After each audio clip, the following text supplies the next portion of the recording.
Today I'm getting ready for John's living wake. John and I always knew each other's wishes, and especially having my family history of ALSP and losing so many family members, it's something we talk very openly about is end of life and decisions are preparing our will, getting our affairs in order. It's something you need to do and you should do for the people in your life. I do not want to be the burden on my son. He will be responsible for me because my husband is terminally ill. So having my affairs in order and John's helping me through the grieving process when he's gone. I want to be able to help my son by not burdening him. So today we decided it is John's 5 years since diagnosis.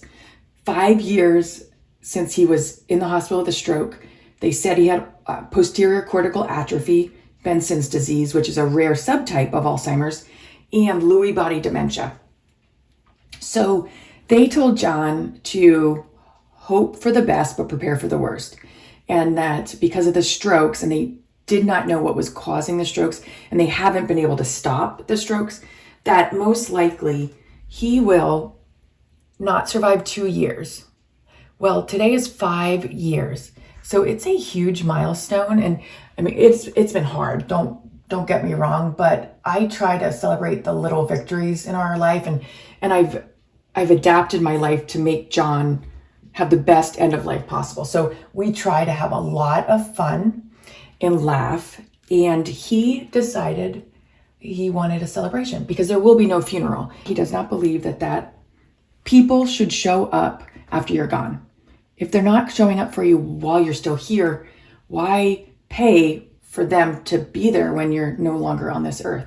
So I completely agree with him on that. And those are his wishes. So we've decided that to celebrate 5 years, which is a huge victory for him, we would have a living wake. So today is John's living wake. It's been a roller coaster of emotions, of course, like you can imagine. John's very quiet today, and I'm not sure what exactly he's thinking. He's happy because everyone's going to his favorite watering hole.